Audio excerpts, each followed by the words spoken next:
At least it wasn't in the mic. I didn't hear it. I'm looking out for you. I'm always impressed by your ladylike. Just so genteel. I try. And sometimes it doesn't work. I try. All right. So welcome to another episode of the Unfinished TBR. We have lost track of how many episodes we've done. But thanks for sticking with us for this long. So we actually have a very special guest star today. As you can see, this is not Casey. I wish I was sometimes. I aspire. One day I'll be Casey, but it is not today. We all want to be Casey. Right. Thank you for having me regardless for my lack of Caseyness. You gotta climb around in the chair real fast and you'll be right there. We'll have to show you. Does she kind of circle like a dog trying to find the right spot? There have been times. Yeah. It depends on how much caffeine she's had. Sometimes she needs to do a lap. Yeah, there have been times where I'm like, do a lap real quick. Yeah, get it out of your system. Get it out of your system. Ants in our pants. Yeah. All right, so I'm Hannah. I'm Allie. And this is Tony Wooley. Oh, yeah. Hello? Yeah. Okay. Backstory time. He will only ever be Mr. Wooley to me. We can't help it. Sorry. And that's okay. I appreciate that. It's a hat that I wear with pride.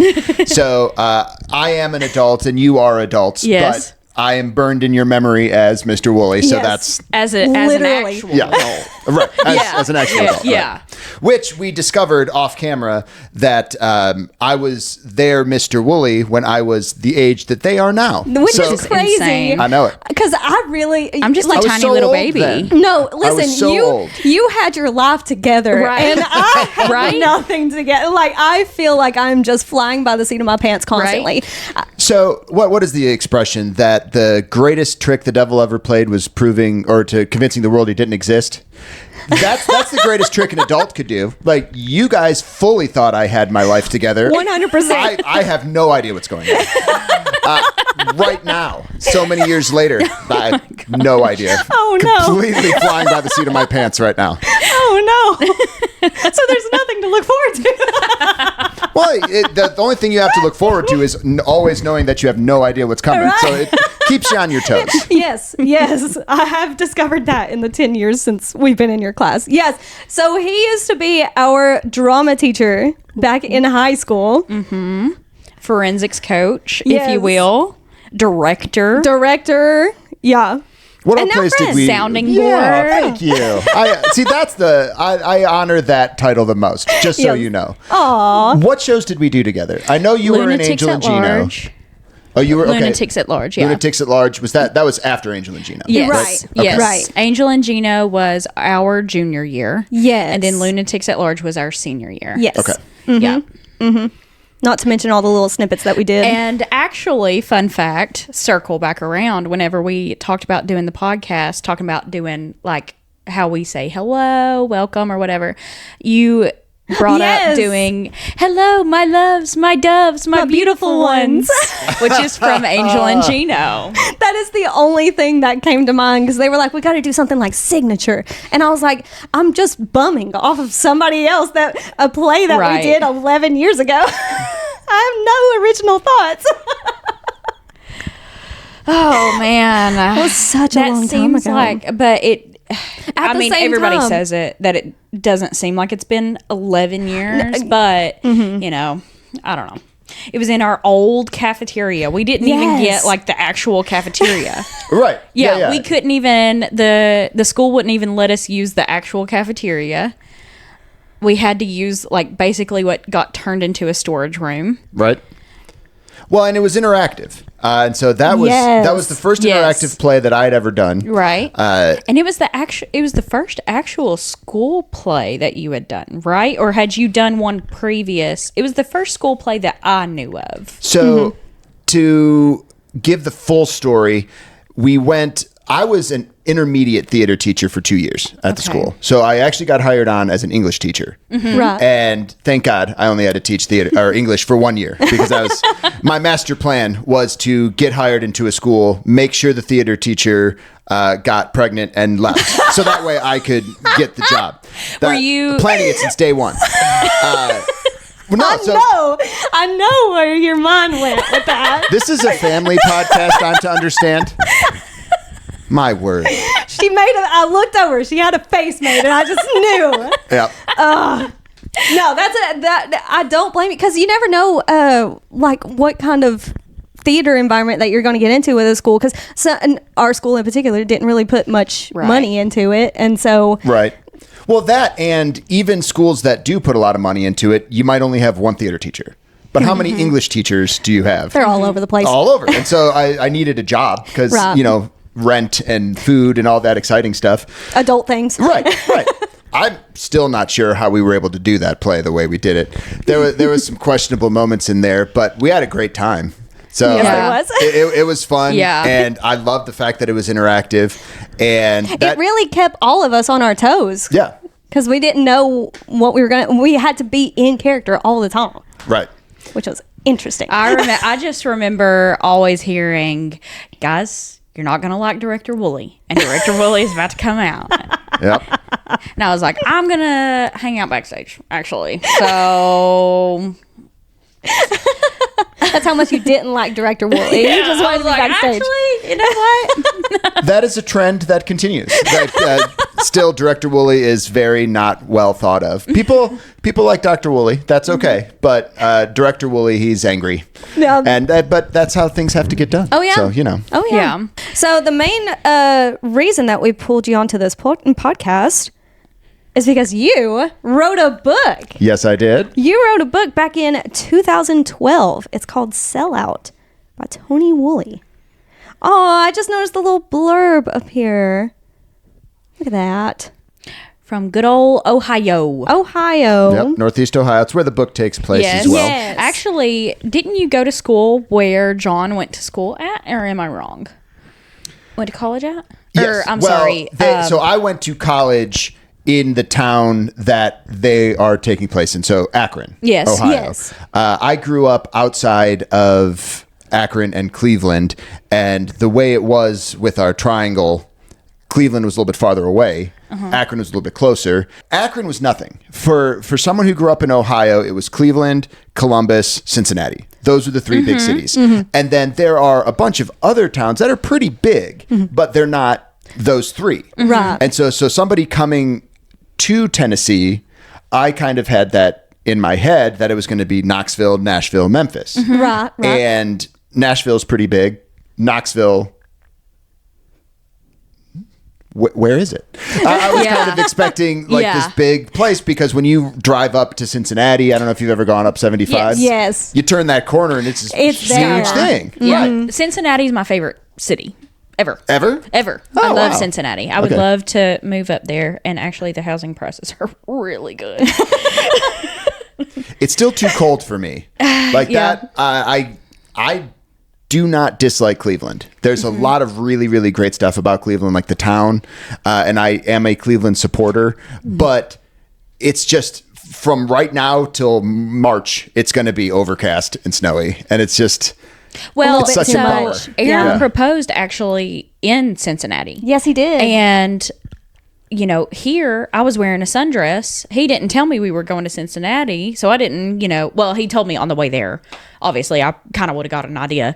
But I thought we were going to a baseball game. And I was like, why did you let me wear a dress if we're going to a baseball game? And so we get up there and everybody's in leather jackets. It's May 29th. And everybody's in leather jackets and I'm in sandals and a sundress. And I'm like... freezing, I'm sure. Yeah. May 29th. And I just couldn't believe it. Yeah. Because it was warm enough here to where that was comfortable. Yes. That outfit was comfortable. Well, and the other thing that I will say also that is a benefit for this state in which we live, in Ohio, it will snow 1.5 feet. And everyone just goes to school. Like, off you go. Here, it forecasts snow 2 days from now. Call it. Just let's everybody just hunker down, go get some bread and eggs and diapers, and I will see you next week. Yeah. And so that's great. Yeah, I can't especially complain you about being that a at all. teacher. That's what I'm saying. Yeah. That's why you moved down here. That's it. I will take that day off every day.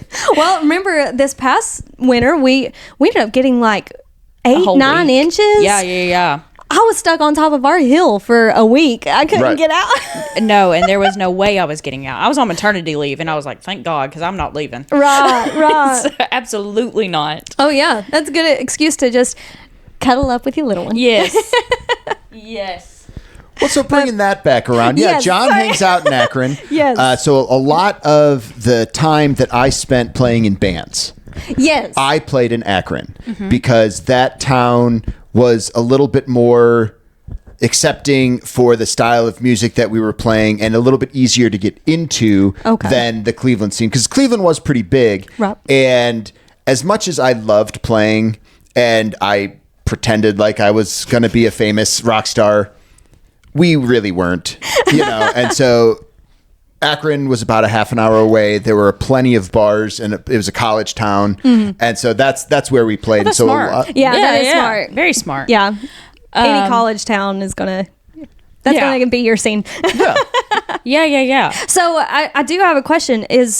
Are some of these places like based on actual, like a place called Tomorrow, was that based on an actual bar that you used to go play at? Or No, so a place called that is half of the book is made up. Okay. It's the story. Okay. And then basically, because I am not a creative person, I just filled gaps with real things. Gotcha. So a place called Tomorrow was needed for the story to move along. So that wasn't a real place.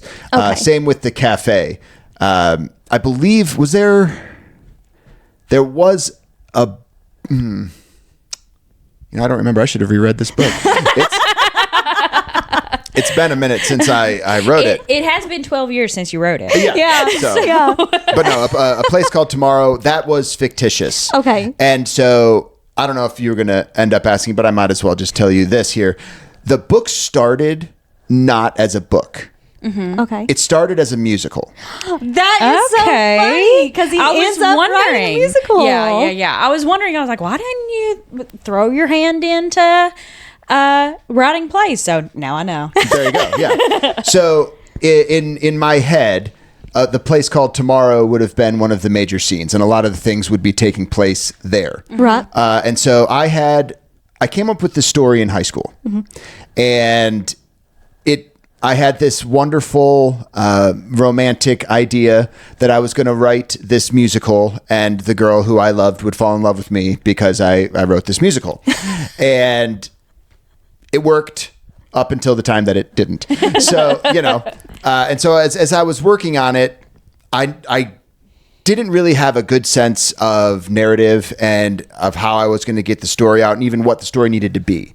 And so I just started writing in order to try to track kind of, what's even happening plot-wise. Right. And that ended up, as I was writing, more and more details came out. And I wrote about 100 pages of the book, and life happened, and I stopped. Okay. And so I had this idea, and you could probably, if you really went into the literature of the book, as opposed to just a quick read, which all it deserves is just a quick read and an enjoyable story. But if you break down the writing, there is a part where there's kind of a shift in narrator and how John talks, how John thinks. It's very, very young in the first part, and then it kind of changes in the second half. And I'm okay with that, ultimately, because it works with his character and who John was when he was like in the early part of the book versus the later part of the book. Like, I read a majority of this yesterday, and I can't think of a defining part in it where it shifted. It was just a gradual enough shift to where like it didn't even register to me. So you saying that now, I can't even think about that. Right. Where that shift is. Can you? Whenever John went to actually the competition or the That's the only thing I can think, but It was a little bit before that. It was basically where Farrell and Justine, Yes. because like Yes. all of the early stuff, Gotcha. it's super hopeless romantic. Yeah. Yeah, I and gotcha. it lays out all of those kind of things that it's that whimsical musical, and there is just something nice about the sweetness of it and the Yes. love of it, and that's where my brain was at when I started writing the story, because I was trying to figure out how I would do it, and I was 18 when I started. Right. Okay. And it was incredibly hopeless romantic, and I knew where the story was going to go, but I wrote that first part, and I stopped, like I said, and then I think this was something you were going to ask me about also, so I apologize. We'll get to it now. But when I got the opportunity to publish. yeah. So it was very similar to this. I'm very excited to be here with you. People I know, it's not about who you are, it's about the people you know. Hey, you want to be on a podcast? Yes, I would love to be on a podcast. My cousin was starting his own book label, and he needed content. And he said, or anyone a writer or anything like that, I would love to read your submissions. And so I was like, hey, I've got this story. And so I called him and we had a little phone interview, and I kind of talked out my story that I had. And I'm like, I would love to actually write this book if I knew that something could be done with it. Right. And he was like, no, that sounds like a fun story. Write it up. Let's do it. And so I said, okay. And so I went back and I took all of that source material, which I had written in 2002, I think. And I remember one of the things I had to do, I had to figure out how to make Farrell and, what's the friend's name? Shep. Shep, yeah. That's my character. I had to figure out a way to get Farrell and Shep out of there, because in 2002, I was able to just leave my house. There was no cell phones. Like, people Yeah. had cell phones, we didn't. Right. So 2002, I was in high school. You get in my car, people wouldn't know where I was until I got back. Right. Yeah. And so that was part of their, like, when Farrell's like, I can't do this, I'm out, and he leaves. Well, when I went back to finish writing it, everyone had cell phones. Right. Yeah. And so and it no longer made sense to have a story where two people just leave. Like, you can find people now. Yeah. So I had to write the whole thing about Geauga Lake. I had to figure out a way to. Smash is his that phone. based on a true? Is that based on a real place in like your? It's high based school on years? 2 real places. Okay. So Geauga Lake was a place. Geauga Lake was next to a SeaWorld, and then Six Flags bought Geauga Lake. Okay. And so that is a real place, and it is no longer there anymore. Gotcha. But in where I used to live out in the boonies, there was this very small abandoned amusement park, and it was kind of like a neighborhood amusement park, and it had an old rusty roller coaster and an old rusty Ferris wheel. And That would be so cool to go those, see. Well, I those mean, that's- vibes are immaculate. That's I it. love those vibes. Yes. And so that was where, like, all of the, I never went, but anyone who is like one of those aspiring hopeless romantic photographers, like, oh, you got to go Yes. get that abandoned shot, and you got to sneak in, and you got to run the risk of getting arrested for Right. trespassing to get that picture to make it good. Right. And so It's part of the art. Right. That's right. That was Chippewa Lake. And so it's Chippewa Lake Park. And that is what, like, it's a combination of those two things Okay. that Yeah. made that little place. Okay. I did like the vibes of that place. Yeah. Just the abandoned and just nobody's there. Occasionally the wind will blow and something will shift a little bit and does that creak, that loud Yes. creak. Oh, love it. Yes. I love it. So I do have a question. Do you have like fan castings? Like, who did you picture whenever you were writing, or were you just kind of like, I need this person, and this is who I'm going to write? Like, I pictured John. I pictured you. Mm-hmm. I cannot remember her name right now. John's girlfriend, Chrissy. Chrissy. yeah. Yes. I pictured Marin. Oh, that's nice. So, Yes. I did not picture Marin. No offense to Marin, but Chrissy was. Marin's never going to watch this now. Oh, I know. Thanks for our loss of a view. Well, she knows about the real life Chrissy, and Okay. she is not jealous of the real life Chrissy. Okay. So we're okay. She might be a little jealous of the real life Justine, but that's, something else. So for Farrell, I pictured the youngest brother off of Four Brothers. I haven't seen it. It's a Mark not either. Wahlberg movie. Of course it is. Of course it is. I knew you'd make a comment. I saw where you were mentioning a Mark Wahlberg movie. Yes! And I was like, Ellie. Yes. I was like, Oh, that was Rockstar. So that was real. Like Yes. that was a little real moment. Yes. Good I old Rockstar. couldn't remember what it was called, but yeah, I saw Mark Wahlberg and I was like, oh. That's it. and then Are the you still daughter's afraid of name was Mountain Dew? Allison. Yes. Okay. I still have that video, by the way. The people don't know that lore. Well, you could do a deep dive on that later. Just ask her to autograph a Mountain Dew when you see her. You'll love it. Oh. We are dropping some crazy lore today. Oh, I could see that. That is Farrell in my mind. I could see that. Okay. Especially Okay. after he gets into the hardcore band and everything. Yeah. And I think you will appreciate this. Is it Holly, who Farrell brings back for Christmas? Holly? Yeah. That is Zooey Deschanel. Hey, I love Zooey Deschanel. I could see that. Zooey Deschanel fills one of my gaps.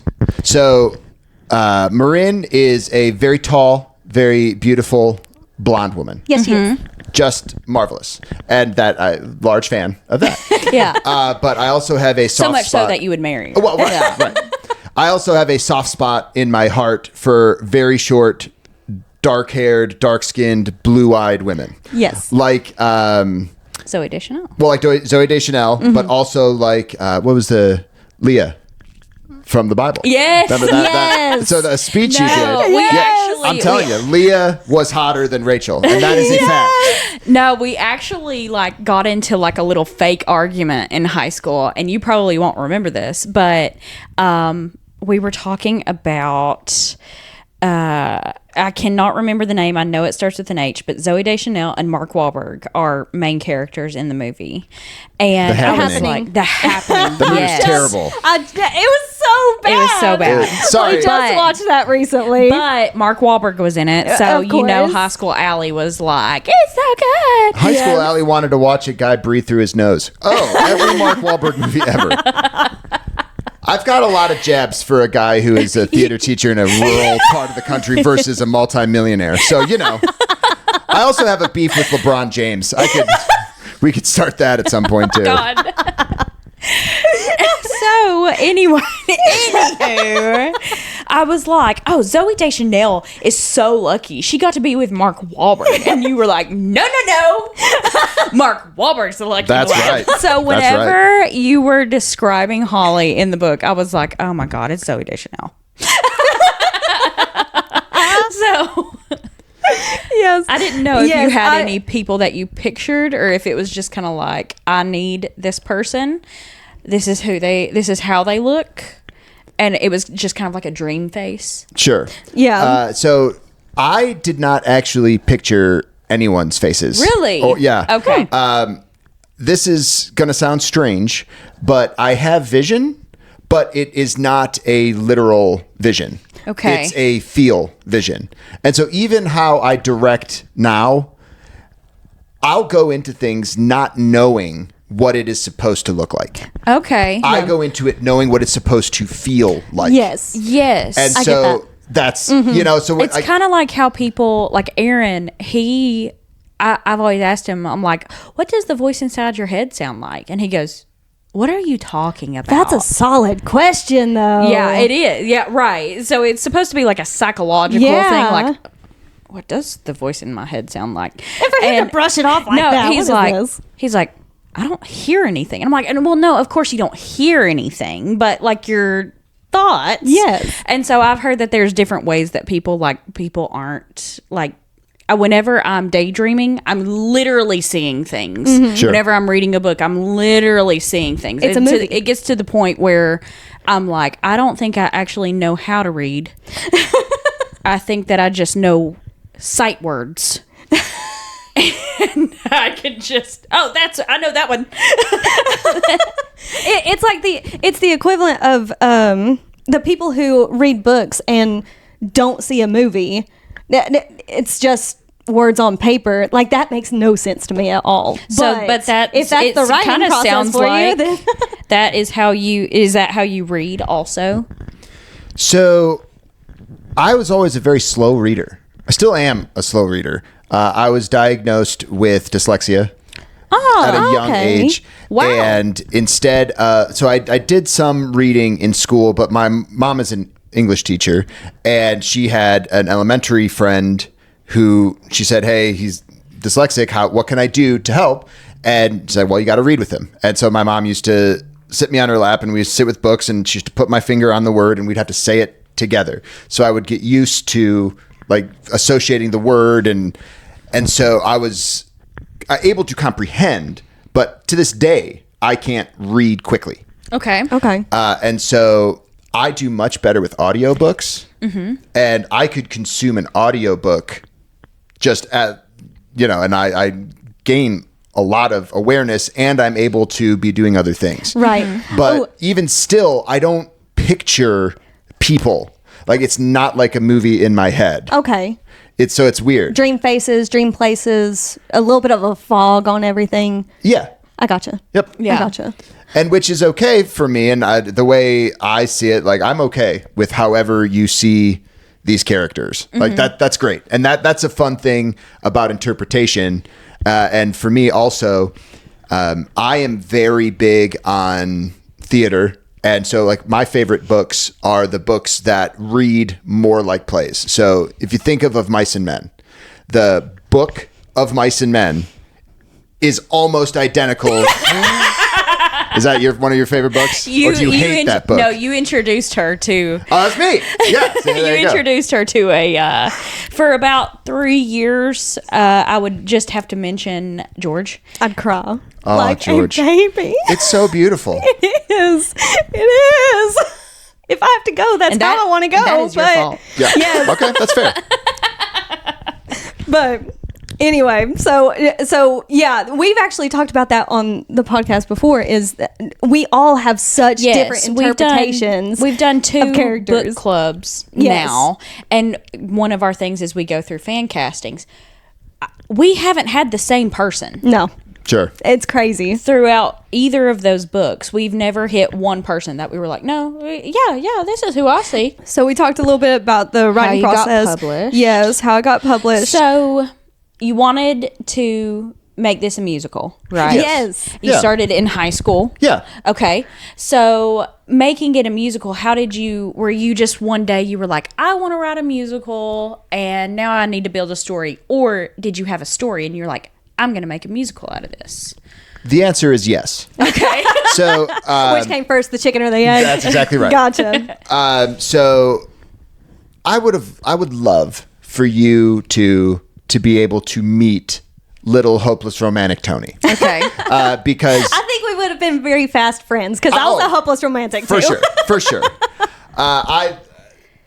Lots of life has happened, but when I was in high school, I was convinced that I was going to be a songwriter, and I didn't want to be Tony Wooley. I wanted to be in a band. Like, that to me was the greatest thing. I wanted to be part of something bigger. Right. And I met this girl who, when I was a junior, she was a freshman.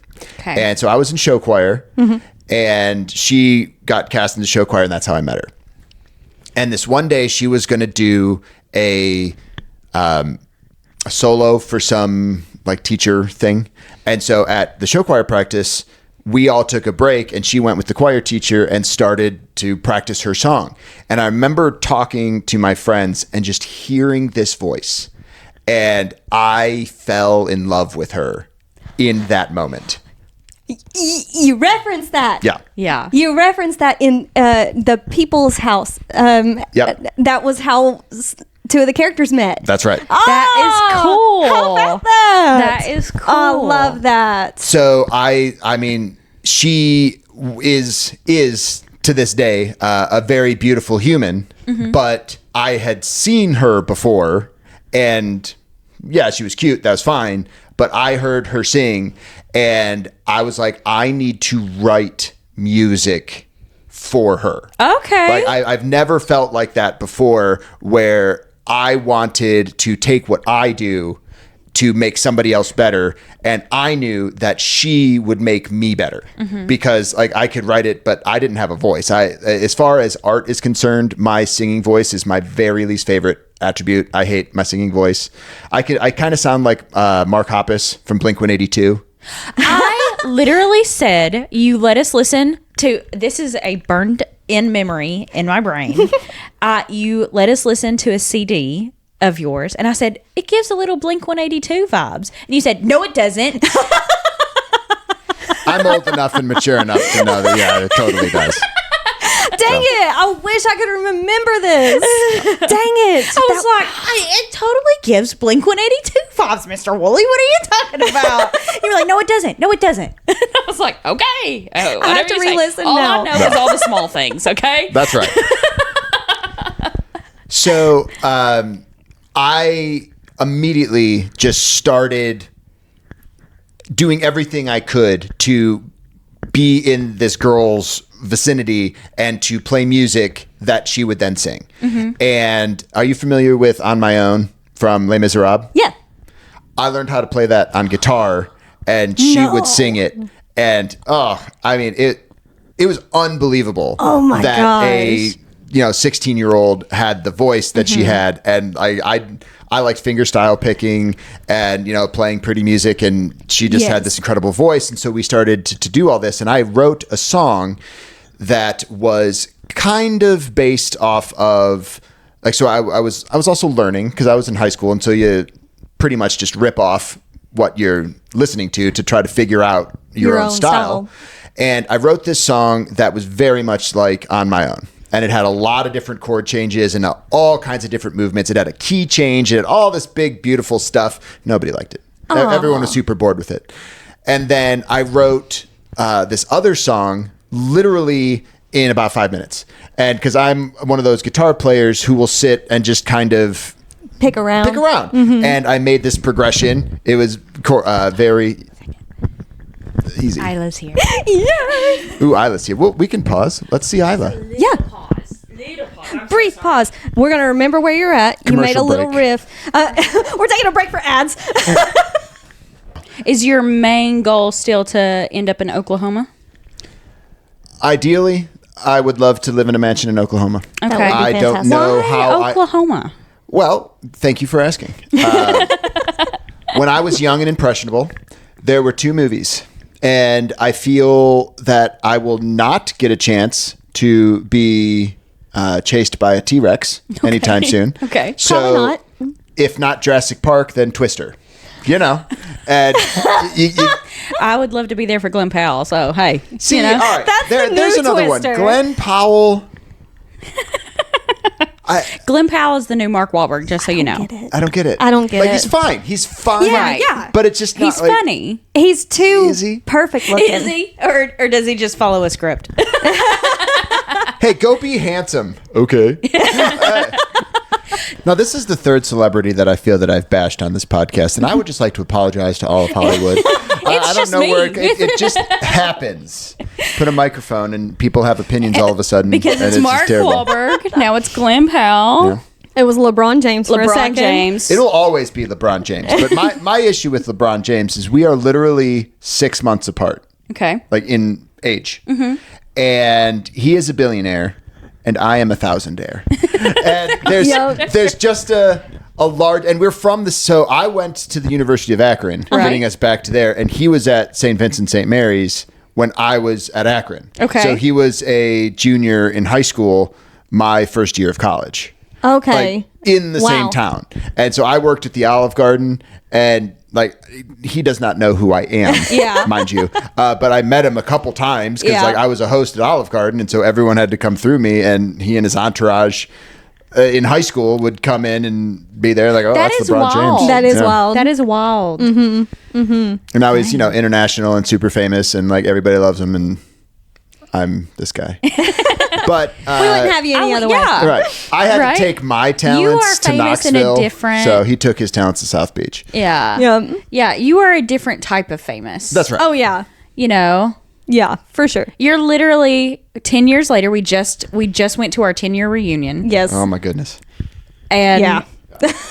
you're here. So different That's true. type of famous. Like, So I need in to the appreciate heart. what I have. in the heart. That's You're right. famous in the Hey, heart. that is part of what John is That's getting right. away with, Right. getting with Castaways. See? You see it. It's all there. And honestly, I don't know why, but I could not remember. Like, I remembered bits and pieces of it, but I couldn't remember the grand scope of my first read through of this. It must have been like right out of high school. Because I highly doubt you would have handed it to us while we were still in your class. Like, I Right. feel like that's one of those things. You wait till you're out of my class, and then I'll. But I couldn't remember a lot of it, and it was a good refresher to read it again. And I was like, and because it's almost. I'm not going to say that it's along the same lines as you writing it, but there has been that gap, that 9-10 year gap since I read it last, and so I've grown as a person too. I can see things that I didn't see last time. Did you feel that way? Yeah, yeah.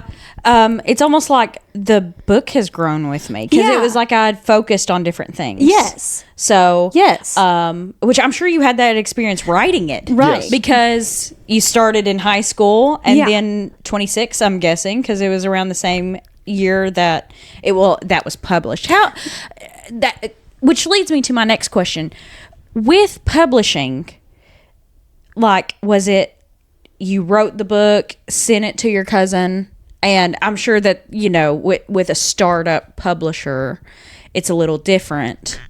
But, like, was there a big gap in between waiting for it? Like, were you, because 2012, I had you in class. Yeah.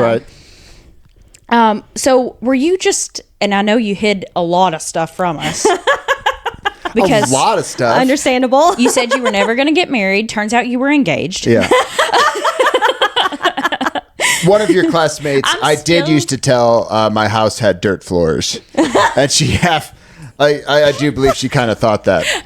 Oh my God. I do have a question. Okay. Since this was posted, or this was published, I'm in podcast mode. Right. Since this was published in 2012, was Allison picked from someone? Be honest. So, unfortunately, I would love to tell you the truth about that, and have the truth be that it was you.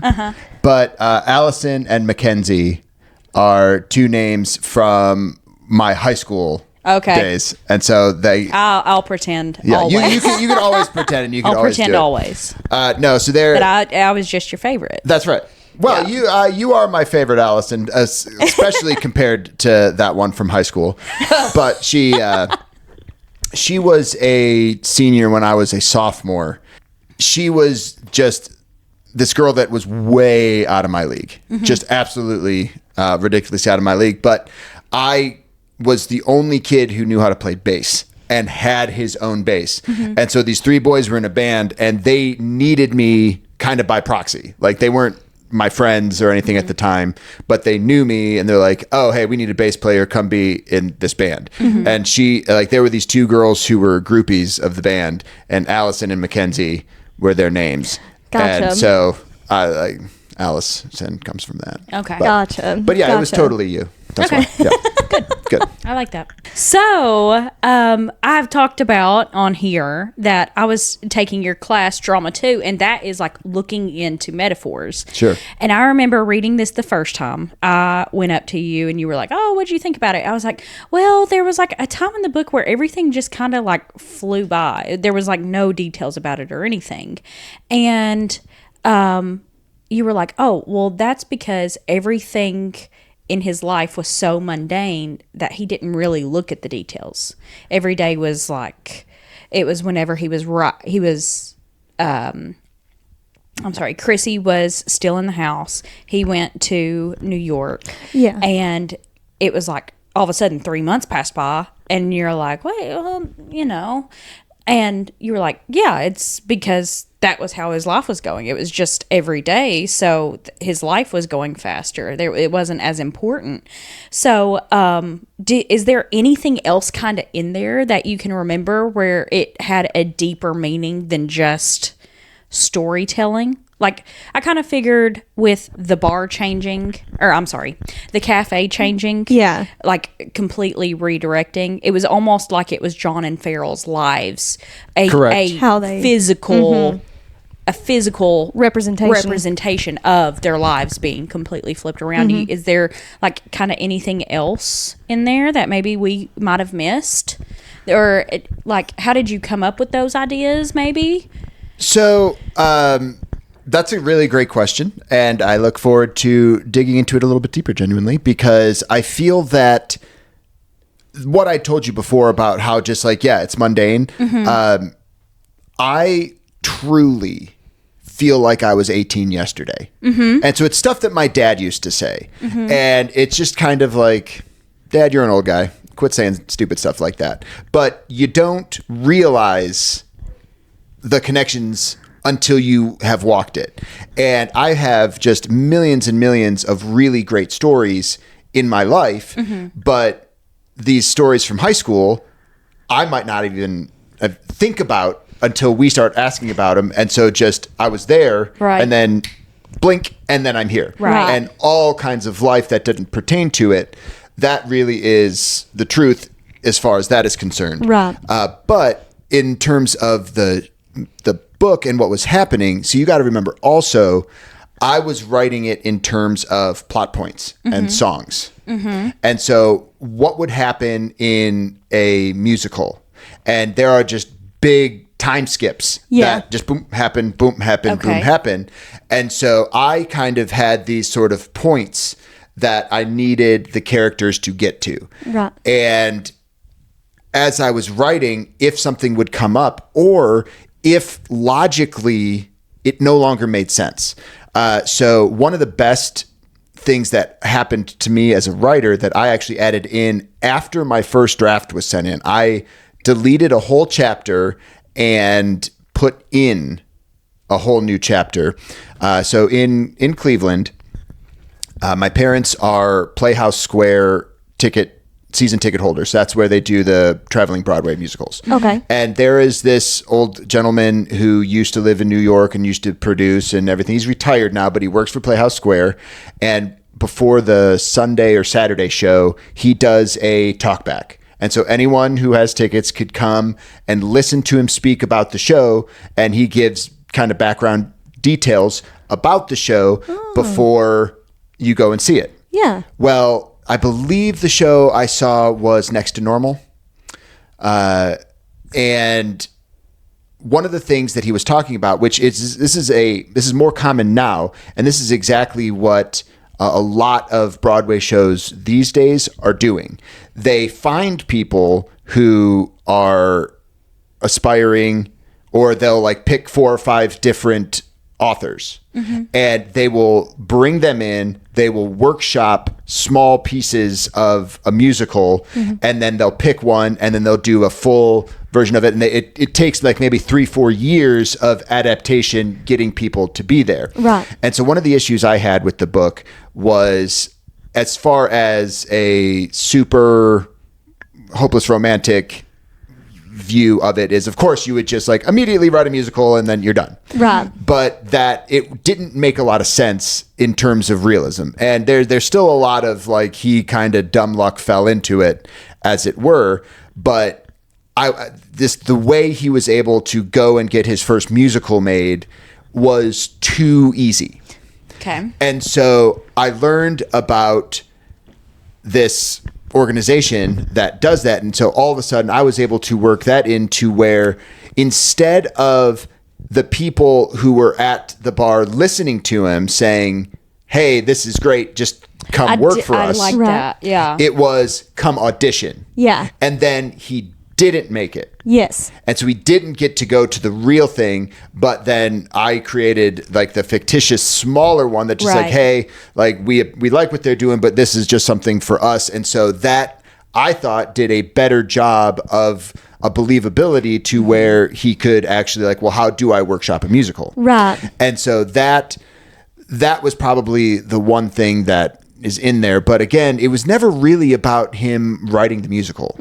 It was always about his love. And who I saw John as optimism and all of the potential good things. And I saw Farrell as kind of the darker side. Right. And I really would have been interested in going into Farrell's story, but the book isn't about Farrell. And so when he left, I had to almost intentionally not write about the things that Farrell got into. Right. And so it was fun to be working about that. How would John hear about what his brother was doing? Yeah. Yes. And so like you hear about stuff on the radio. Yes. And like you're like, hey, I know that guy. And then like his brother sends him his CD and like, hey, like this is what I've been working on. And so he sits and listens to it. And he kind of has that appreciation. And what I wanted to focus on was that concept of neither of these guys were really famous. They just kind of scratched the surface. Right. The best I've ever gotten in my life, I would be at a bar and like, so, hey, you're that guy from that band. That guy, that band. Right. Yeah. No, that's still somebody recognizing me, and Right. that's Yeah. pretty cool. Yeah. But they didn't remember what my band's name was, and they didn't know who I was. Right. And this all was before social media and all of those things. Yes. And so how you just handed out burned CDs to people, and that's how you would advertise your band. Right. And so I wanted to kind of play with that concept of I want to be famous, but I don't actually know what famous is. Okay. And so what would happen if all of a sudden I was like, I wouldn't know, and I would still be the same me. I would just be this idiot guy that all of a sudden is doing all the same things that he was doing before, but now at a, like, people are outwardly appreciating it and just like, oh, he's this famous person. And it was almost unintentionally an exploration of that sort of human nature of who people are. Because our celebrity worship in our culture is such that we almost forget that people are human beings. It's Right. gotten so bad Yeah. with our As of late. generation. As of late, yeah. It's crazy. And I do think that social media has something to do with it. Everything's glorified. Everything's put in the spotlight. So it just... Well, so we culturally right now, we just watched the Tyson fight. Yes. Everybody that fought, including against Tyson, had a social media presence. Yeah. None of them were boxers. They were influencers and social media stars and this and boxers. Yeah. Right. And so it's all, and Justin Bieber, who would have thought a million years ago, Yeah. like that concept to me when I was in high school of just recording my music, putting it out on the internet and having somebody find it and like it, that wasn't how things were Right. done. But I was right on that cusp. Right. Well, Chapel Roan now. Right. Yeah. Well, it's very common. She was making like minute-long TikToks. Yep. That's all she had to. Well, that's not all she had to do, but in the grand scheme of things, Right. Correct. Yeah. And see, I don't hate that. And the concept of changing platforms in order to suit the time that you're in and all of that. Right.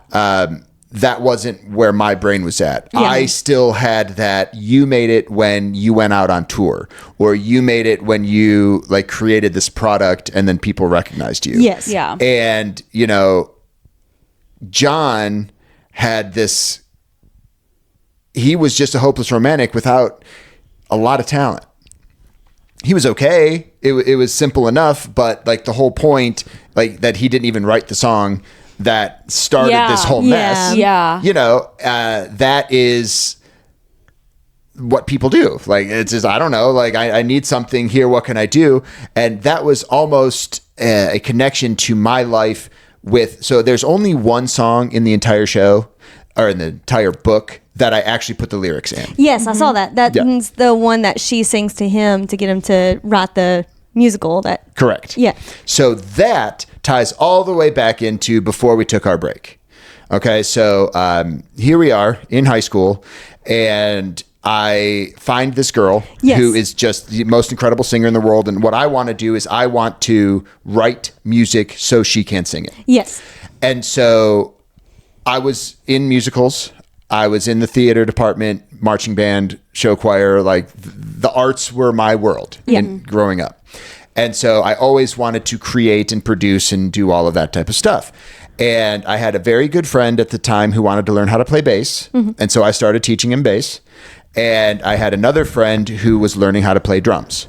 And so I said, okay, I am going to collect these guys as kind of like let's start a band, because the best way to learn is to play with other people too. Yeah. Because I was playing in a different band at the time. And so I started this other little thing just because they weren't very good.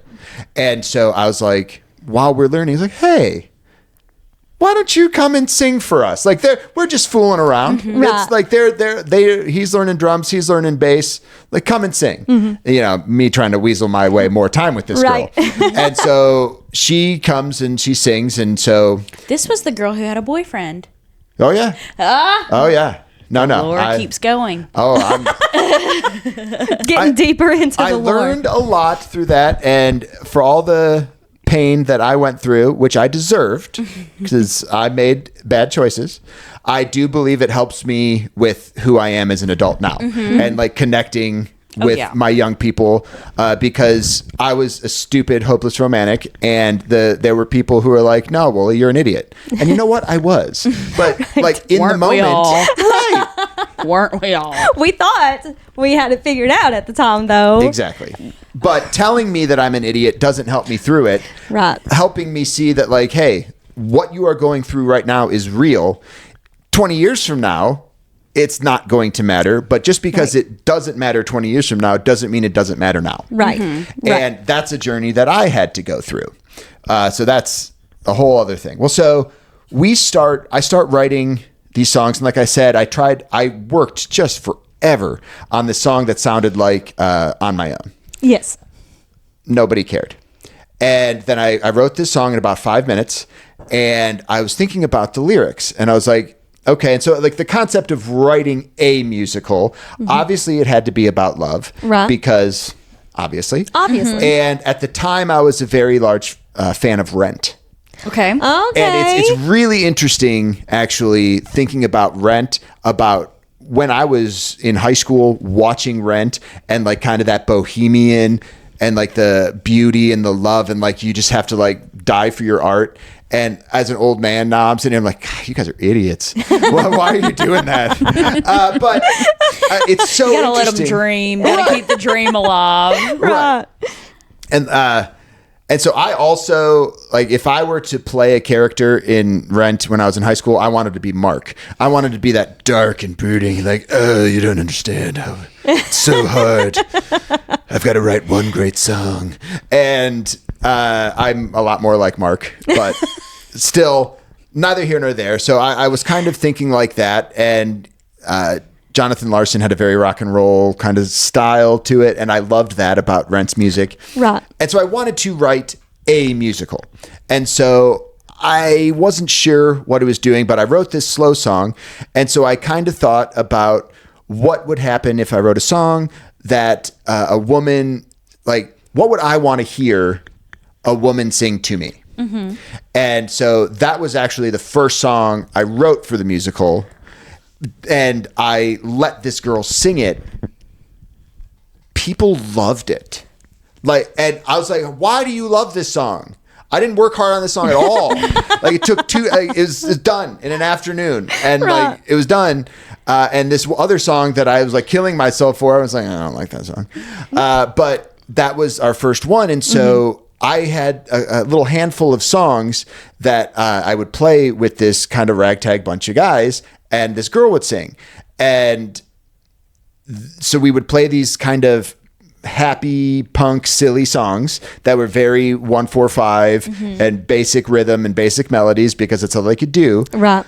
But it connected with people. And then we would play this slow song and this girl would just kill it. And everyone would be like, oh, like, yes, they can play this silly music, but also like they have a deeper side. And so that kind of led me in this different direction. And so that's where the actual idea for the book came from. And so there it didn't have an arc. Again, it had this feel and like it was something that I was doing. Yeah. And so when people ask, is it autobiographical? Like I always say no, because it's not. But like things that I was feeling at the time, I wanted to replicate the feelings in a story.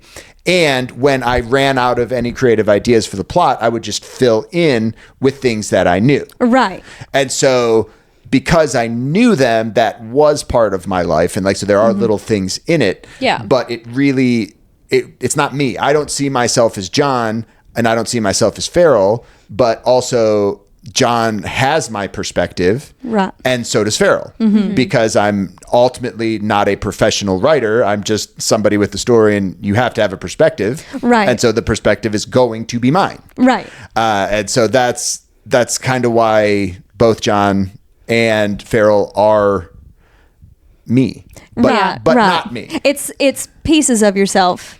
I feel like that would be, you know, you kind of want that in a story because I've heard it said before, and I can't remember where I heard it said. It might be like a famous quote or something. I don't know. But like everybody wants to leave their mark on the world. So if you put a little bit of yourself into these characters, then that's you leaving your mark on the world. Like that's gonna keep going. It's in print. It's there. Sure. Yeah. You know? Yeah. So you've made your mark on the world, and that's what everybody wants. So there you go. I can appreciate that. Well, thank you. Yeah.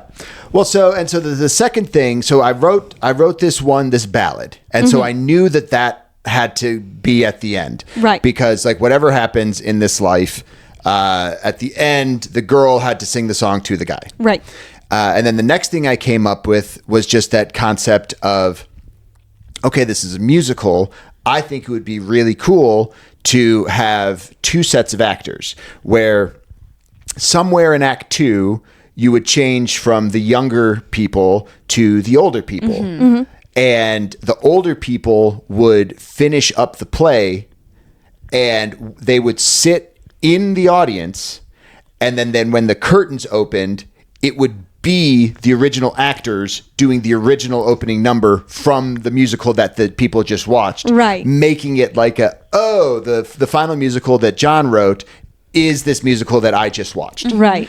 And like, so that was my second idea. So I had this random song and then I had that kind of idea on how to connect it. Yes. And that's all I had. Okay. And so I would just be writing songs. And so I wrote a lot of songs for that because people started liking that band.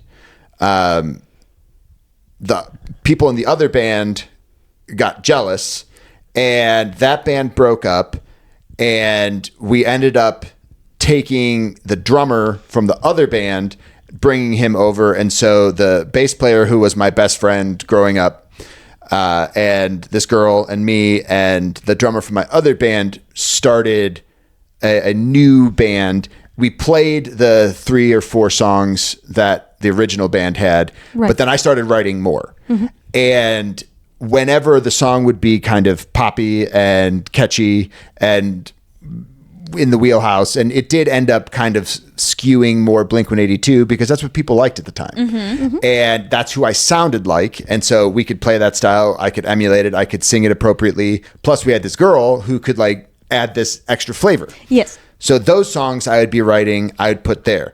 And then I would be randomly coming up with stuff, or I'd have an idea that wouldn't fit the band, and I would kind of put it into the musical. Right. And so right now, I probably have somewhere in the vicinity of 8 or 9 unfinished songs. Nice. That connect directly to the book. Oh, that's awesome. And- Make a little soundtrack. Yes. Yeah. Now, a couple of them are done. So, Yeah. like, I have a demo version of Shades of Winter Okay. with the girl singing on. So, if you've ever heard the slow song I played, like, that's the song.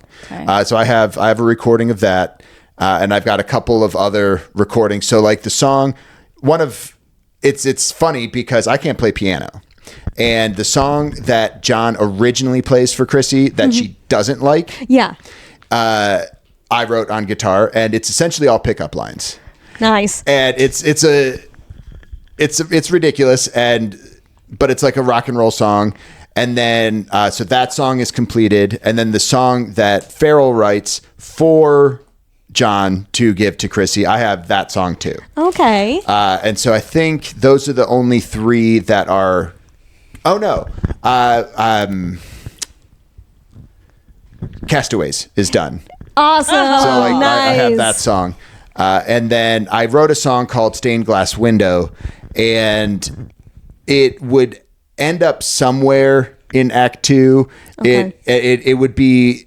It's a transition song to where time is happening, and if you were watching it, you would be like a montage. Okay. Right. So Gotcha. it's John singing, but it's just about how things are going, and then there's another song that is finished.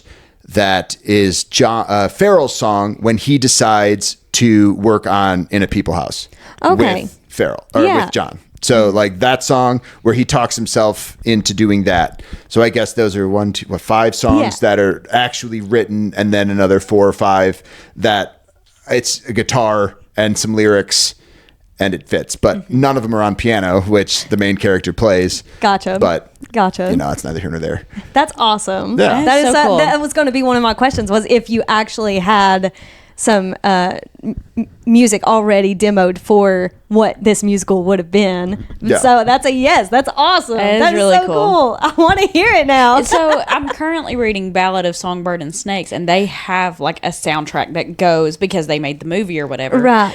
So that's cool that Yeah. it's like, oh, it has a soundtrack too. Right. See, I don't like it whenever they have songs that are already existing and they say this is the soundtrack or whatever, because it's like, let me make my own soundtrack if you're going to be that lazy and use somebody else's songs. But Right. if it's like original songs that somebody has written for this occasion, like Ballads of Songbirds and Snakes and like Sell Out, like that's really cool because it's like, this is new music and it fits these vibes. It is meant Right. to fit these vibes, you know? Okay. After publishing, Yes. Yes. were you able to, like, did you do the whole sitting in a bookstore So with your copies? I did have a book release. Okay. And very little turnout. Sold a couple copies. If I you would have mainly told sold- us, we would have been there. Yeah. This was while we were in your. All right, so let me. This is the problem with keeping secrets. That's true. Let me hear what you guys think about this. Okay. I've always been a super bad self promoter. So I have a dual personality in the sense that I am a performer, like show choir, marching band, theater. Like I need to be in front of people. There is that little bit of worship that you just need. Like all performers, you wouldn't get up on stage and do it if you didn't live for it. Right. So I have that. Right. But at the same time, I also feel really yucky with the, hey, look at me. Hey, look at Yes. You are preaching to the choir right Yes. now with this We podcast. literally Yeah. have a podcast where Do you I'm like, know- oh, we just have a silly little, I- we just talk, Yeah. you know, I hang try to out. promote it, but Right. then whenever it's with people that I know, I'm Right. like, it's just a silly little thing, you know, because like I I know said, they we went- know me, so it's like, We went to our high school reunion. Yes. And it was right before our first episode was published. right before, the day before. So I'm going in, I'm like, we're going to get so many people like ready to be like supportive. I think we told one person and we were like, oh, you know, you don't have to listen if you don't want yeah, to. literally, both of us were like, it's just a little thing. You don't feel obligated. I mean that, and so that really is it. Like I couldn't find that line on what is the appropriate thing, and it's also, you know, hey, I'm not a writer, but I had a story that I just accidentally kind of pooped out. Here, Yeah. take your life and read this. Also, you're high school children, and I'm really not supposed to pretend, or I'm really supposed to pretend that I never cuss and I never do anything wrong ever. But here's a word. Here's a book with Several bad words. Right. Well, so I mean, right. So I couldn't offer it to you guys. Like, my friends didn't want to read it. And Aw. why Get do- better friends. I would 100% read anything that these two girls wrote. Like, gladly. there is a very big and sexist difference in what you just said versus my life. I guess that's You got a point. Yeah. I guess that's true. If Aaron came out with a book, all of his friends would just kind of like be like, "Dude, that's weird." Yeah. Now that I'm Was thinking that about the it, vibe? now that I'm No. thinking about it, Matthew would probably be the same way with his friends. Nobody thought it was weird because Okay. everybody knows me and they know that I am constantly creating stuff. Right. Tracks. And a song is 3 minutes. Mm-hmm. And so if I write a crappy song and I make you listen, see, I didn't like doing that either because I had friends in Right. college who were like, dude, you gotta, come on, come over and like, let me, and then they would sit there and they would like get their computer out and like play the song for you. And then Yeah. Oh, you they're mean- watching your watch reactions me the listen entire to it. time. And I'm like, Yeah. this is horrible for me. I'm not enjoying it. You mean Right. me whenever a new podcast drops and I make Aaron listen to it And you sit in there the and car watch him? and he's trying to drive and I'm and he goes to talk, like he goes to say something and I'm like, no, that was a funny part. Yeah. You talked at the most inopportune time. So let's rewind, start again. Try that again. Yeah. No, I'm not going to tell you to tell me that it's good. But No, if you I like it. don't tell me it's good, I'm going to lose my mind. you know, like, Right. So how do you do that? And Right. I ultimately wrote this book for me. Mm-hmm. It was like so much of my life, and it's weird when I think about the person who I was from 16 to 18. I am still exactly that human Yeah. and not that human at all. Right. Except I'm a lot cooler You are a lot cooler. than I was back in 16 Oh, and okay. 18. Oh, same. Maybe. I kind of peaked in high school a little bit. No, you didn't. Personality wise. No, you didn't. Popularity wise. Popularity means absolutely nothing. No, I do have one more question. Sure. Cover art. Yes. How do you go about? Do you have options? Did you create your own? Okay, so that's a couple things I would love to tell you about this. So it was a company in Start, and he had the organization who laid this out.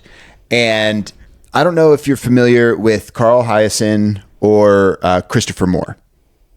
No. Okay, they're authors, and they are two of my favorite authors. Okay. And both of their not first editions, but re-release paperbacks are like solid color, and they'll have an image in the middle. Okay. And I really like the way that looks. Like there's something about it that It's very clean. It pops. yes. And so I knew that I wanted that. And I could have hired a designer, but I wanted to kind of, what does this represent to me? And I landed on this little guy as my cover art because I feel like he's John. And he is just this, he's a sketch model. Not a real person. And he has no business writing music. And him sitting on the paper pretending to write. I don't know if it's because I have that weird shame about sharing my art with people or low self-esteem or whatever, but I do kind of share that with John about just, it feels weird. I feel like all of these people are artists. I'm not. Like, I like it. I just kind of mess with it. It's not art, though, or it's not good. It's not of substance, whatever. And so who John is, where everything that he had came from somebody else, and he was just kind of riding coattails, he was just pretending to be this musician, and he was just a piano player. And that's what I wanted people to kind of like to feel, that where it's not, I'm not real. I'm just this little model, but I'm going to sit down and I'm going to be writing the music anyway. Okay. Right. So did you, so you came up with the idea. Did you take the picture? So I printed out the music score and I wrote the music on it. And then I did all of that. And then I had a friend at the time who had a photography studio take the picture and edit it out. And the biggest thing about this that drives me absolutely crazy, there is a typo on the back. I did see that. Yeah. Oh, I did see that. There are a couple typos in the thing itself, but it's not like that one's the worst one. It's on the back cover and it's in my bio. And what had happened was I had written everything that I wanted in both sections. And I had given it to the person who was doing me the favor, being the graphic designer. And like, so she took the picture and I didn't have any of the software that the company needed to like fit it into the proper brackets. It kind of looks like what like the yearbook would have used, and it had all the stuff, okay. Right. I don't know if it's publisher or whatever it was, but I didn't have any of that software and she did.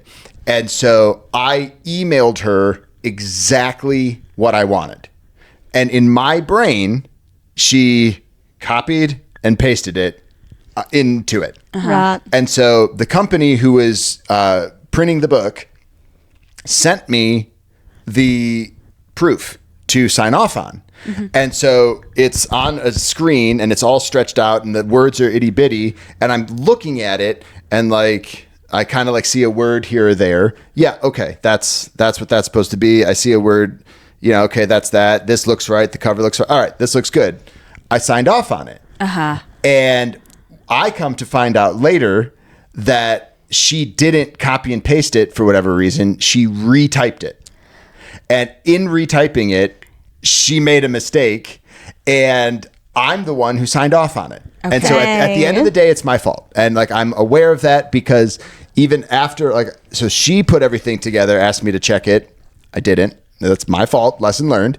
Because I thought like I wrote it. Like I knew that what I wrote was checked. I had that proofread. Right. And so I thought that was going to be fine. And so everything was good.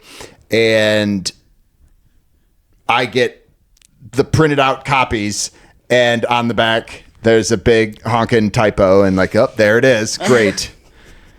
T hatches. T hatch. It gives it character. Right. Is that what we're calling it? Character.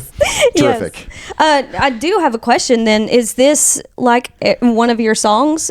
Nope. No, you were just putting down. Yep. Okay. I have no idea what that plays. Okay. Gotcha. And so I did that. You need to go play it on the piano real fast, Hannah. You should. Oh God, it's been a hot minute since I've sight read.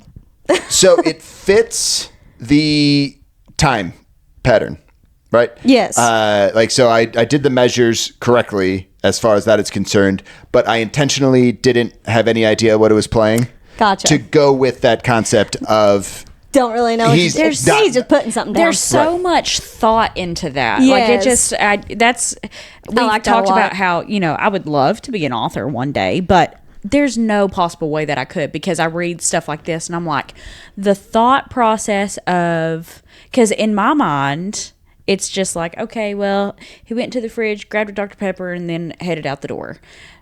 But like you as an author, you had to be like, opened up the refrigerator door, leaned down, grabbed a Dr. Pepper, and, had to close the refrigerator door at some point, and I just wouldn't think about that. So like the thought process that goes into even little stuff like that is just, yeah, look at I couldn't think. I thought you were reaching for it. That's why that was so awkward. I was Vanna Whiting. So I think that's just so awesome. Yeah, it really is. So you also you can blame Mr. Wooley for all those chaos. I caught I caught a plot twist three chapters in. Okay. And I was like, they had already read it, and they were like, this plot twist is crazy.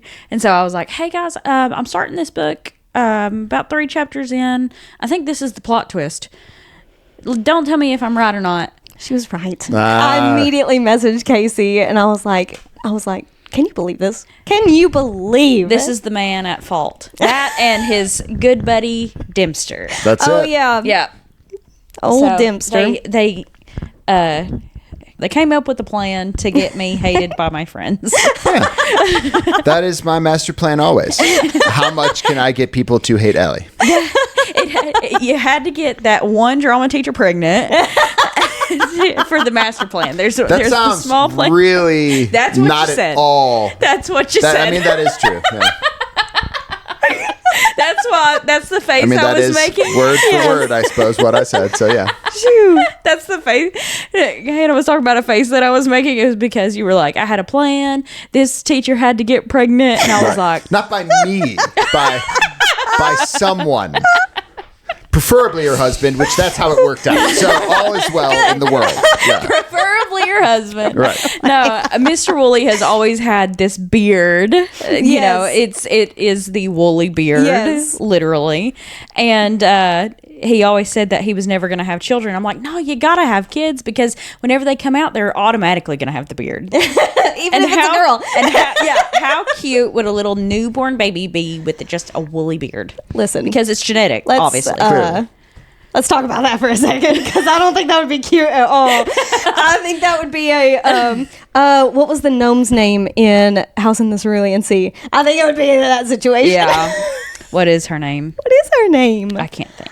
I can't either. I do want to ask some personal questions. So you talked about your favorite authors. What is, since we're on a book podcast, Yes. what is your favorite book? Boy, that's tough. Favorite book and favorite series. You can do the two. You can. Favorite book and favorite series? Yes. Well, probably if I had to pick my favorite book, it would be Lamb. Lamb. So it's a Christopher Moore book. Okay. And so I highly recommend Christopher Moore. And his series, the Pine Cove series, would be my favorite. Oh, I think I've heard of those. So it's Practical Demon Keeping, Lust Lizard of Melancholy Cove, and The Stupidest Angel. I've heard of those. I've never heard tried them out though. So okay. for anyone listening, Comedy, horror. yes. Oh, So all the above. Here, Nice. the reason why I like Christopher Moore so much is because he is absurd. Okay. And I don't mean that like as a throw off. I mean it like he uses absurdity, but he doesn't. He never presents it in an unabsurd way. Mm-hmm. Like everyone in the world is experiencing these crazy events for the first time, but in a very, of course it would, type of way. Gotcha. And he's really smart, very well studied, and he like just his humor is so good. And so that's the type of book that I like to read. And so the book Lamb is the story of Jesus between 13 and 33. Okay. So what the Bible is missing, and essentially what happens, without giving it away. He dies at the end. I didn't know if I could say it. That was the joke that was coming. It's like the Titanic, but thank you for taking care of that for me. And he does. Like it stays true to the source material. So the premise of the book, though, is Jesus. Like, why did 3 dudes come visit me? Like, right? And 33 in a third year. Oh, well, sure. Yeah. So when he was born, I had the 3 wise men. Yeah. And so he went to go seek them out. And from the beginning, I thought we were talking numbers here. oh no, the 3 wise men. Jesus knew that he was the son of God, and he was just kind of like Joseph's stepdad, and like, just chill out, dude. Like I know who dad is. That is cool. You know, and like, so he, at the beginning of the book, he would just be hanging out, and he had this little gecko or a lizard or something, and he would just break its neck and then put it in its mouth, and it would come back to life. And he basically was like treating this lizard like a fidget spinner. Yeah. He would kill it, put it in its mouth, it would come back to life. And so like he had these like miracles, and it's like, that's what life is, no big deal. Right. And Mary was like, Jesus, you have to stop doing that. Like, Jesus. Yeah. So the book is about him going out and discovering each of these three wise men. And what's really great about it is if you study religion and you study kind of what Jesus says in the apostles, there's a lot of other spirituality and a lot of other things that line up with other religions. And it's like tied in. And so he goes to a monastery and lives with monks, like Buddhist monks, for years. And he actually learns transcendence from and like all of the things that the monks are trying to do because he's the son of God. He's like, oh, I understand what's going on. And he like actually studies and like becomes this like high-end monk. And he's like, all right, I've learned everything I could learn here. I'm off, because one of the wise men was a monk.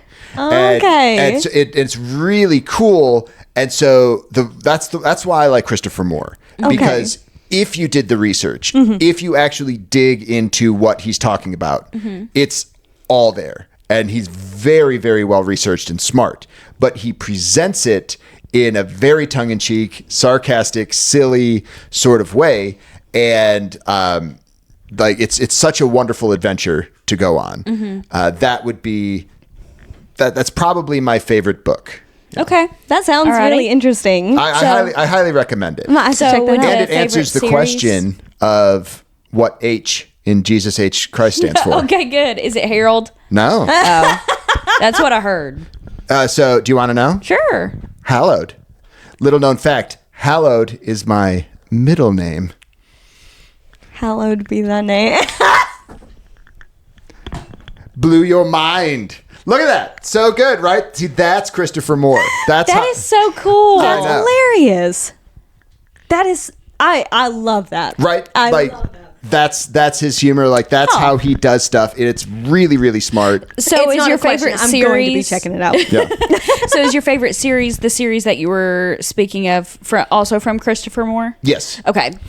So the Pine Cove series, his very first book, I actually read because of school.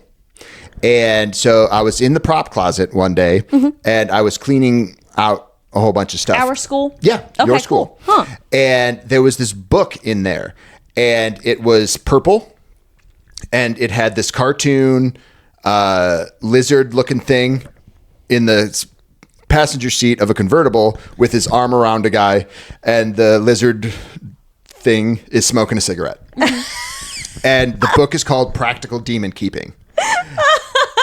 Why can't I guess it's because you were describing it, but I can picture it so well. I wonder if I had it in my room for a minute. Okay. And so like I had this book and just the look of it was interesting and I liked it. And so I just had it around and and one day I got bored. And so I'm like, all right, I'm just going to read this book because why not? And I started reading it and I just finished it and I loved it. And everything about it made me happy. Okay. And the premise of that book is this guy got a demon. And like, all right, so this is my demon now. And what is life like having a demon? And he's in this little town in California called Pine Cove. And I imagine very, very much Gatlinburg. Okay. Like it's like a touristy town, and once tourist season is over, it's sleepy. And so he rolls into this town with his demon, and only he can see the demon, except for when the demon is feeding. So the demon is like man-sized, but then when it's time to feed, it gets really big, and then everyone can see him. And so he has to kind of pick and choose who his demon gets to eat because you can't just run around killing people. Right. And so he Right. always tries to make sure that they're bad people and all this stuff. Right. And so that is the start of the Pine Cove series, and there are 3. And he oftentimes will write books in 3s. So if you like Shakespeare or have a knowledge of Shakespeare, he has 3 books that are amalgamations of Shakespeare plays, and they're reworked and rewritten through the eyes of a jester. And his name is Pocket the Fool. And so this jester basically stumbles through Shakespeare plays. And like, so he is this extra is character and awfully people cool. have. Yes. Right. And so again, It's a cool really concept. well researched, all that stuff. And then another book in that is a standalone, but I almost like it as much as Lamb, but just because I like Lamb so much. It's called Sacre Bleu, and it is all the French Impressionist painters, essentially, and it works all of their stories in, and it's through the lens of this French guy who has this muse. And so the muse is that supernatural. And again, like we think of muses more as not a literal thing, but this guy is dealing with the muse who, once again, it's this creature. And when he experiences him, it's okay, like that's just what it is. And they just accept reality in that absurd, and like, it's great. And so he has vampire series. He has, the vampire series are okay. That I don't feel like they were written for me as an audience necessarily, but they're good because they're funny. But yeah, so please definitely check. Yeah, that. absolutely. The other author that I was saying was Carl Hyacin. Yes. And he is actually a journalist for the Miami Herald. And so he writes op-eds for the Miami Herald, but then he also writes books. And if you have Apple TV, have you seen Bad Monkey advertised? No. Okay. No, I literally just saw a commercial for Bad Sisters yesterday, so I about said yes, but no. Okay. Well, so he actually wrote the book Striptease that the Demi Moore movie was based off of, which it's nothing like it, and it's not like, the book is much better. You hate to see it. Yeah. The newer movie where it has that Margot girl in it, where she's a dancer, not her. No, not that Okay. one. No, this is probably from the 90s. Oh, okay. Yeah. But I like him a lot, and I learned about Carl Hyacin because Christopher Moore, like, they always write about each other. And so, like, the blurb on the back of the Christopher Moore book is a Carl Hyacin thing, and then on the back of a Carl Hyacin book is a Christopher Moore blurb. And so, like, they're kind of in that same vein. They write totally different, but they have that kind of dry wit, and it's always inappropriate, but every time it's inappropriate, it's actually not that bad, because it's always stuff that's like, yeah, that is kind of how it is. Yeah. So it's not like excessively vulgar or anything. Right. So I do like those two a lot. And then I went through a phase of David Baldacci. I've seen him. Yeah, more horror leaning, right? No, he's more action adventure. Okay. Like, kind of like Brad Meltzer, if you've ever heard of that name. Or even like a Dan Brown, because Dan Brown has the series with Robert Langdon, which is the Da Vinci Code. Okay. Yes. So, like, where it's short chapters, every chapter is a cliffhanger. You're always trying to discover the next thing. There's all kinds of research. And so, like, it's the more history buff type of research guys. So that's the series that I really liked of David Baldacci was the Memory Man series. And the concept there is this guy, I forget what happened, if he was shot or if something happened, but he can't forget things. So once once the bridge has been made, like, and so when he remembers things, he sees it all. And so he can't forget things, but he also has synesthesia. And so everything that he sees is related to a color. And so he is a detective who figures out whatever the book's issue is. And because he has perfect memory, it kind of ties into like a Sherlock Holmes in the Mind Palace type of thing, where he can just go in and like look in his brain and remember things. Right. And it's fun, and it's kind of easily digestible and a little formulaic. But when you, like, especially listening to books, when you could just enjoy the story and like, oh, I wonder what's going to happen. Formulaic isn't a bad thing. Right. It's, Yeah. Agreed. And it's certainly better than anything I've ever written. So that's, and Brad Meltzer he's more political, but not necessarily the president, but kind of the deep state. Like Okay. stuff that's happening around there. So Right. those are the authors that I really like, besides, the one-off books here or there and everywhere. Right, So. right. I've added some more things to my TBR. Yeah, I'm looking up David Baldacci right now. So it sounds like you're more comedy leaning for genre, comedy, action, horror. Does that sound So about right? I don't really read a lot of horror. I read the Amityville Horror, and the start of it was excellent.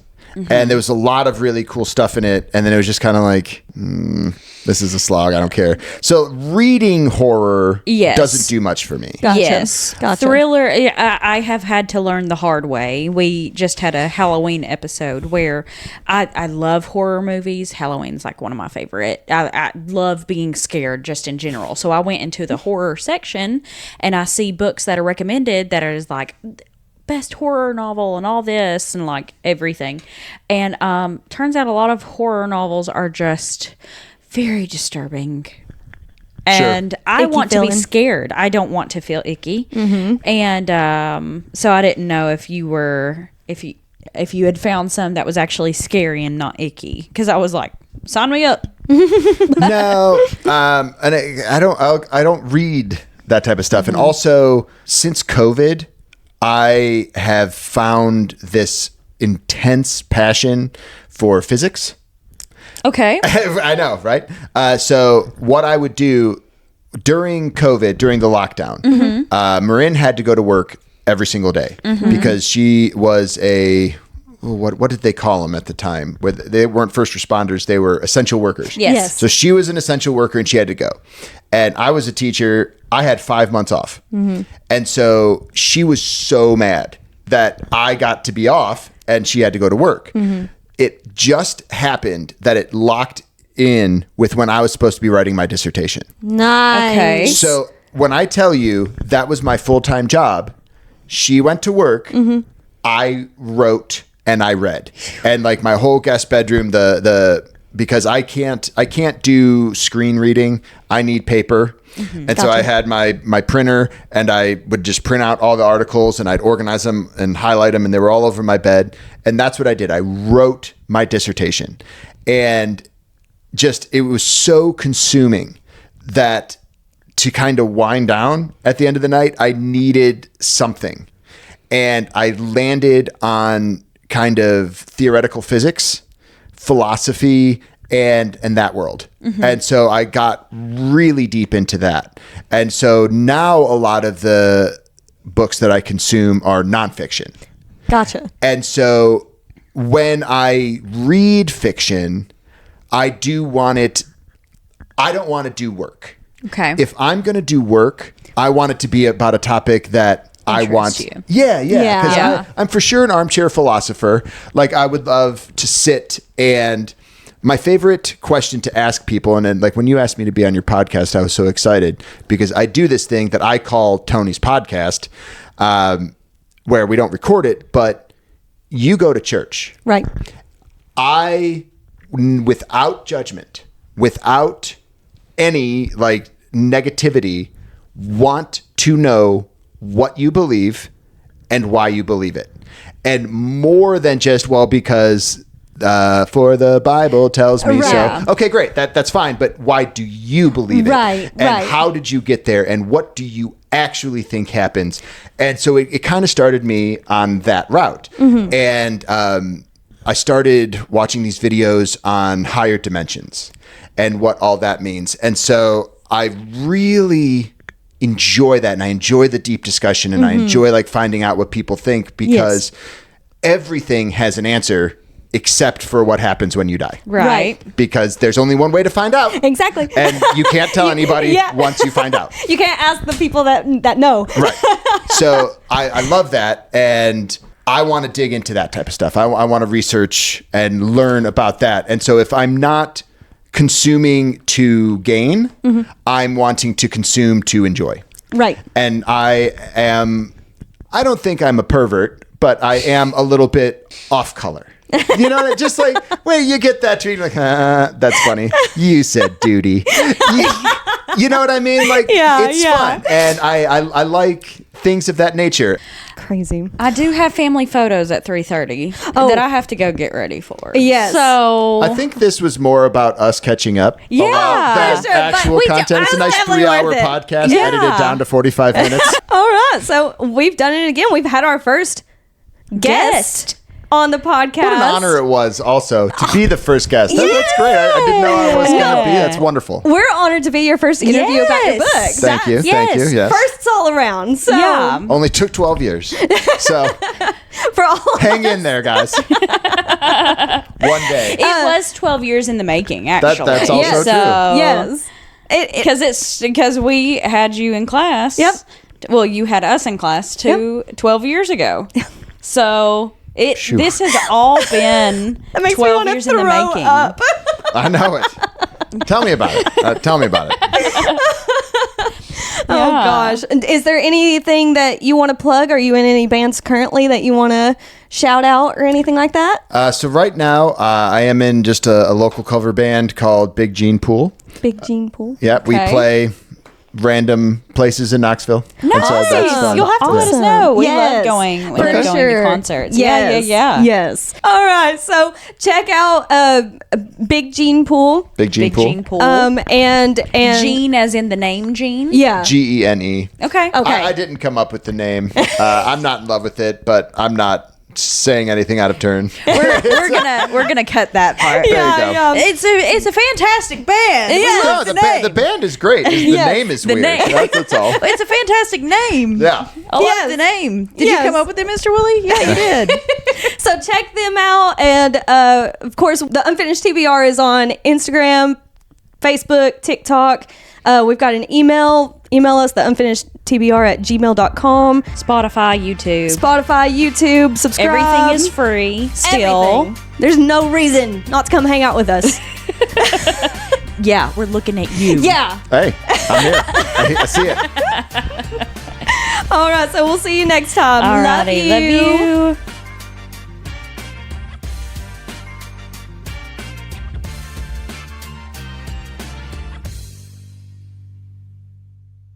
And it's like the house turns into a woman. Stop!